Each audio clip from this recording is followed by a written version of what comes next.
шоу бизнес дар Тоҷикистон. Салом алайкум тамошобинони иззатманд ва ҳаводорони барномаи шоу бизнес дар Тоҷикистон. Имрӯз дар студия бо шумо Акмал Ҷумаев ва Алишер Рафшанов. Имрӯз мо тасмим гирифтем ки барномаи худро барои он нафароне ки саволҳои худро оиди шоу бизнес ба мо пешниҳод мекунанд посух диҳем. барномаҳои моро танҳо ва танҳо дар самонаи иҷтимоии YouTube тамошо намоед. Шоу бизнес дар Тоҷикистон. меҳмони имрӯзаи мо ҳунарманди ҷавон ки зиёда аз 10 филм иштирок намудааст Дусмурод Шарипов. Дусмурод Шарипов, шуморо ба барнома хушомадед мегӯем. Саломат бошед, саломат бошед. Якум савол, Дусмурод, шумо ҳамчун ҳунарманд, ҳамчун санъаткор дар шоу бизнеси тоҷик чӣ гуфтаниед? Дар шоу бизнеси тоҷик хеле саволи ба маврид, Акмалҷон. Албатта чӣ хеле ҳар яки мо шумо медонем, ҳамаи ҳунармандон медонанд ки дар Тоҷикистон шоу бизнес ҳасту кам дар кам аст шоу бизнес.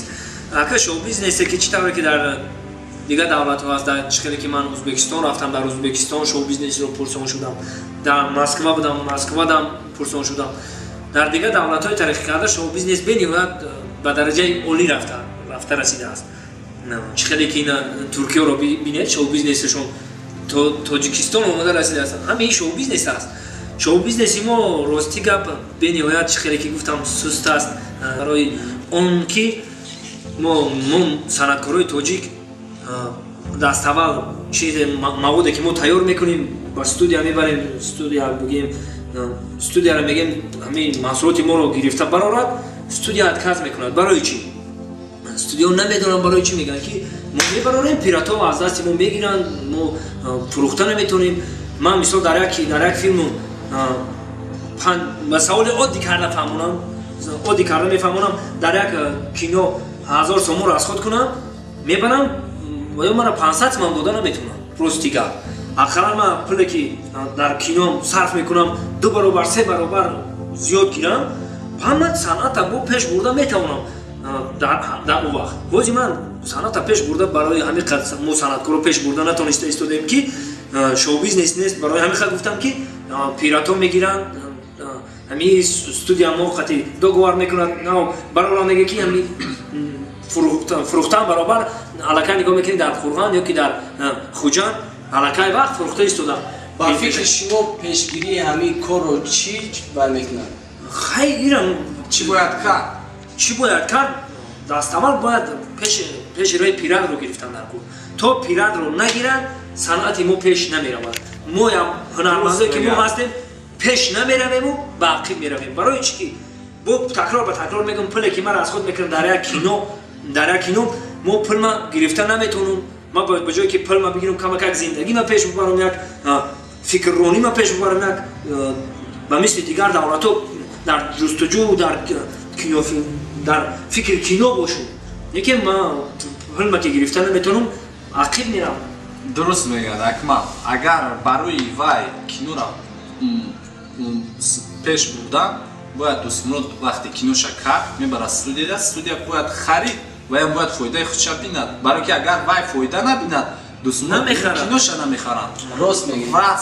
Вай ки фоида ди, баъд метавонад Дусмурода бо маза чӣ хела як хона рафти қайла хӯрдӣ, бо пагаш мери. Вақти хӯрдаӣ бо пага меоям, мега бояд тавақ дига қайла не 2 тавақ қайла кун. Ака чӣ хел бояд мо фоида бинем? Ба як машинаи мисол Россияра мисол мегирем, як диск 150 рубле мисол 15 сими хидмат мешавад, дискои оригинал. Барои ки мо хидмонда ҳамхелӣ ташкил кунем чӣ кор кардем? Ака беқадри дискомонро нагӯ Акмалҷон. Алишерҷон хитом чӣ хеле ки ҳамаи мо шумо медонем дар Тоҷикистон бениҳоят беқадр шудааст диск. Ина калсаҳои 82 дур намерем. Калсаҳои 82 да мерем, кам ба забони лаҳҷавӣ, ба забони русӣ гап мезанем. Дар калсаҳои 82 мерем, дискои мо дар замин рехтагиаем. Кӯдако ба болои диско рафта истиянд истусом мезан. Идис чанд сум гуфтам ба болои дискои ҳунармандо дар зери поам. Барои чӣ? Барои ки якумш ҳар як ҳунарманд бояд қадри худша дошта бошад, қурби худша дошта бошад. ва касе ҳунарманд шидан мехоҳад, аввал ай худаш боварӣ дошта бошад, баъд бигӯяд ки ман ҳунарманд мешавам. Итаме ки билети Россияша мегардонад, ё ки дар Россия депорт мегӯянд, чӣ мегӯянд, печатш мезананд, мегарда, меоям ҳунарманд офиси неста. Охири хеле нест ҳунарманд.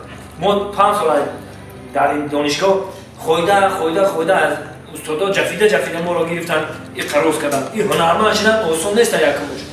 اول گفتی همون استاد دولت و باید خیلی میجافند من خیلی میتکند با هنرمند نشی. دیدن که من دوستم پول دارم و یا باید میخونم باز هنرمنده وزیر من تمکین نمیکنم اون تاشت سخت هم نرسه کلیپ میکنن میارن. سال پیش خوبتر بود. ما گروه عربشا یک برآمد میکردن چی میکردیم استودیا بودن میخریدن ایمو میگرفتن میبروردن یا اینم کلیپ قایترما میکردیم چی میکردیم ایمو میخریدن. همین راسخوته که ما میکردیم در همون کلیپ 2 برابر ما زیاد میدادن. حاضر هنرمندا برآمدن اگر غیبت شما میکنید کلیپ هم میکنن با نرخ گرم قیمت با میبره در استودیا با پول میته استودیا در میگه همین کلیپ ما رو میگه برو را کن. این خیلی نیست. صنعت از اون خلق صنعت مجبور نیست. همین چیز مواد خوب باشه در تلفن باشه که این هم تلفن دا باشه تلفن با تلفن هم تقسیم میشه همه طرف الکل میشناسن. صنعت از اون خلق صنعت مجبوری نیست برادر.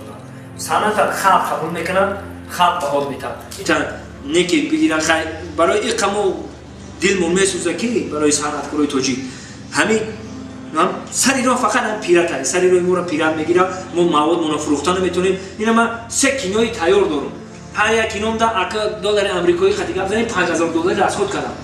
من چخیل ببرم $5,000 نونی خدمت نونی کودکم ما برام دست استودیا دادم میگم اکا اینه اینا بگی برو رو من خرج کنم دیگه. نمیخوام مونم کینوی من تیارم. سوراجان خیلی بگیریم اگر ای بی استودیو نیستن ای بی پیراتوان اینا باید از بالا پیراتورا پیش روشون گیرن که دیسک سودا نکنند با نرخ ارزان. نرخ دیسک قیمت کنند. دیسک اورجینال داشته کنند. یعنی مثلا نرخ دیسک 10 سوم کنند که هیچ وقت زمینو دا نمیفروشن. تازه میفروشن چخیلی که دوره قدیم کاسته های ویدیو را در بالندی مونده احتیاط کرده با نوبت تماشا میکردن. دیسک رو هم خیلی تماشا میکنن. قدری هم حافظ بالا میشه هم صنعتکار هم اکتور هم رژیسور. که قدیم اومده که چیز بسیار شد به قدر میشه.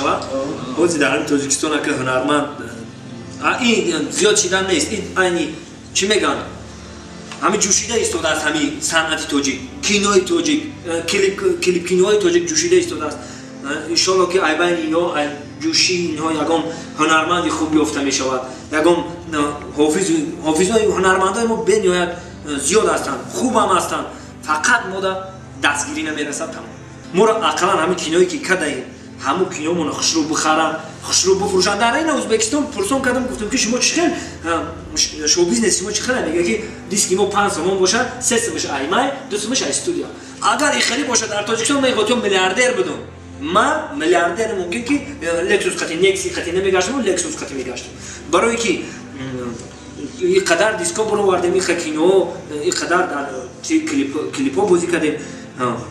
یک دیسکی 5 سوم باشه 3 سومش مده بیاد 2 سومش استودیو دی میدونی کاری گفتی روزا کاری نشود که این کار شوخی نیست. خیلی ان شاء الله که در آینده از خداوند بزرگ امیدواریم که پیش روی پیراتورا میگیرن از طرف بالا و خما پیش روی پیراتورا میگیرن رهبری ما هنرمندا رو میخرن. البته همین پیش کاری ما شده میشه. دوستم جان باز یک سوال دیگر از روسیه نویس است که نظرف دیلوار که برای چی در چخیل گفتیم ازبکستان و دیگر دولت‌هایی که صنعت چقدر پیش رفته ایستاده است نگاه کنیم که کینو و کلیپ ها روز تا روز نوش برآمده ایستاده است. برای چی در ما دیر میبراید و در انستیتوت صنعت هر سال چند رژیسور تمام میکند و برای چی چند فیلم هر سال در تاجیکستان نیست؟ بنیاد سوالی با مورد میدهیم برای من. آخی همین روسی که رقم زنیم کینو کردن کلیپ کردن حال نوی گدن. کدام کسی که توی میروه هنرمندایی که حافظ هستند توی میروان توی همون مبلغ کلیپشون توی معرکه ها جمع میکنن و یا میتونن که برای مخلصاشون یک کلیپ نیم کلیپ پیشنهاد کنن. مثل صدرالدین البدین و مثل روزبک فیضلی و مثل دیگر حافظا که هنرنمایی میکنن در توی ها در معرکه ها هم میبرن مثال پتنی دولتشون میتونن سپوریده هم میتونن که رفته کلیپ کنن. همه ها ما هنرمندا نمیدونیم که پتنی دولتمون رو بسپوریم یا که توی بریم یا که چیکار کنیم نویگید یک کینو کردم. من هم خطای نمی خساله هوش جان من بود کینو کلیپ همین هوش جان فقط در ایجادیات بود همه ایجاد میکردیم کوشش میکردیم در اوکوب بودیم حوزی که نیست همه چی میشه فهمون با پول میشه پول وقتی که ما پول را رسخت کردیم همون پول من بیایا ما با قدم بگیریم همون پول نمیوه خود دیگه بر نمیگرد فهمون سمرو شما اگه با همین دیلوار چی گفتن یعنی در نصیحت مردیکار بوده است اگه دیلوار جان چی میگم اگه هنرمندی که باشه که با قوت باشه ایهاده خودش ببروه میشه در تاجیکستان ما هم میتونه که ایهاده خودش ببروه مثال یک اکتوری قطعی با فکر من نمیشه باور کنید در تاجیکستان اکتوری قطعی نمیشه خیلی مثال این ما با مثل بختیار و تشریف استادو توی معرکه ها را مثل ما مثال بگید یک توی معرکه میری یک چی بین خلق یک چی سون کار کردن میشه شما گفتنی هست که یعنی توی معرکه رفتن بهتر است از فیلم اشتراک کردن البته آخه پول چیز شیرین است نه پول جایی که یعنی باشد درآمد فقط ما درآمد است این کینو کردن چقدر گفتیم نوی کینو فقط راسخود میکنی درآمدش نیست فقط راسخود اگر این خیلی باشد کینو برای چی کرده استوده اوکی معلوم میشه که کینو را تنها برای رکلام کردن نه برای رکلام نه برادر رکلام در تاجیکستان چند کنی نکنی اگه چی دیگه رکلام میکنیم وقتی که هر یک ما در همین کسب خوندم اکتور دراما و کینو خوندم کاری ما همیه کسبی ما همیه ما باید کسب خود خور نکنیم مجبورم که بکنم اگه ما همین قد خواهش دارم همین چی که همین وقتی که کسب ما را همین هنر ما را مهنت ما را همون قدر کنن همون استودیوها بخرن همون در بین خلق شوک بگیرن تقسیم کنن بفروشن خیلی پیراتس که نبرن صفت کاری ما در وقتی که اکمرجانی را بسیار وقت منتج میکنن کارهای ما رو صفتی در کامپیوتر تماشا میکنیم چقدر حلاوت میبریم به مثل هندوستان به مثل ازبکستان به مثل ترکیه هست صفتش خیلی میکنن من نمیدونم میگیرن پیراتس که میکنن کیم چه خیلی میکنن که میبینی در وقتی در دیسک تماشا میکنی تلویزیون دا تماشای خودمون میبینیم میگیم چی تعریف رو واردن الکی تاجیکستان را پیش رفته استوده است الکی حاضر رو خوب شده استوده است که بنوار گیرندگان خوب جوانو پیشروی کرده استودن دعا میکنیم که در آینده هم جوانو بسیار شوند و ما هنرمند خوار نشود و دائما در کینوی تاجیک باشیم در بین مخلصای خود باشیم دوستمراد جان باز یک سوال دیگه راست است که دوستمراد شما دو زنه هستید نه این گفا اساس ندارد من شکر خدا زندگی اینجا آرام دارم خدا با هم یک کش خوشا پیر کنه یک زن چند فرزند داری؟ راستی گپ طول یک 8-9 سال میشود زندگی داریم یک دخترچه دارم فقط خدا را زارا میکنم که خداوند با من فرزند عطا کند پسر عطا کند از خداوند هم آرزو دارم که یک صاحب پسر شوم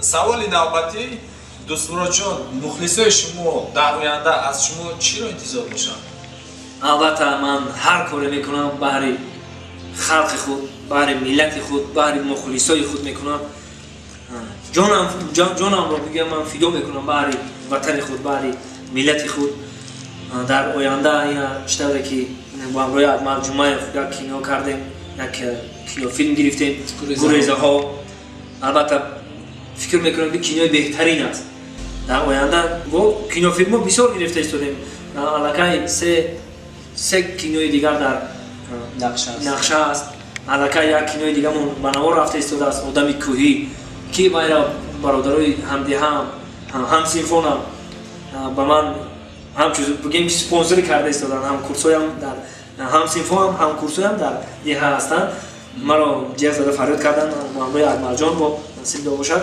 بعد همه رویم آدم کوهی را زمستانش رو سیامکه کردیم بنوار گرفتیم و بهارش مانده است دعا میکنیم که در آینده کینوهای نو بناو برای مخلصان خود پیشکش کنیم دوستمراد جان شما حجم‌نگار هستید و بهر مخلصان خود اگر یگان البته ما حجم‌نگارا بهر مخلصان یگان اگنی دوتا یگان افندی نقل میکنیم البته بهر مخلصان سه برادر سه دانشجو سه دانشجو بودن، یک تاش از خود کلاب باستانی، یک نفر دیگرش از خوجند باستانی، یک نفر دیگرش از یوم. هر سه دانشجو در خوابگاه هستند و بگاه خوراک شامشون رو میخورن. بعد یک تربوز چک دارن، هم تربوزه باید کشته خورن. بعد یوانی میگه که بیا برادرها یک شرط میمونیم برای این تربوز. کسی شو خون بینید، کسی شو خوابی زور دید، خوابی خوش رو دید، سحری همین تربوز رو میخورن، بعد درس میره و دانشکده. بعد این برادری کلابی و خوجنده ریزا میشون، شب خواب میروان سحری میخیزن، کلابی رو میگن خیلی چی خواب دیدی؟ راستی که خواب بیزه دیدیم همین شب خواب دیدیم، راستی که همین رنگ کیلو نقل کردن میگیره، خیلی میگن شد. خوجنده رو میگن تو چی خواب دیدی؟ میگه راستی که من خواب دیدم من یک توفلی خریدم، پاچه که من هم توفل کم خونساز گفتم قیمت نقل کردن میگیره. خیلی بعد این کلابی خطی خوجنده یوانی رو میگن تی قمار سوال داده سی خودت چی خواب دیدی؟ و یوانی هم میگه که راستی که یه قهمی شب خور رفتم خواب نبود، خسم هم تربوز خورد. سمراد خوش اومدید. سلامت باشه اکمل. خوش اومدید سمراد جان. سلامت باشه. با برنامه شو بیزنس در تاجیکستان باشید.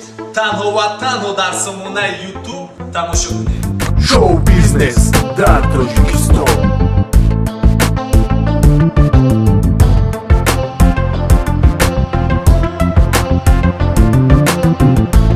البته آقا دارم گفتیم چند کشید چند برنامه دارم که اون نمیکنم. آقا تازه آخری. اصلا اول برنامه تا آخری برنامه یک خدا میشد دادیم.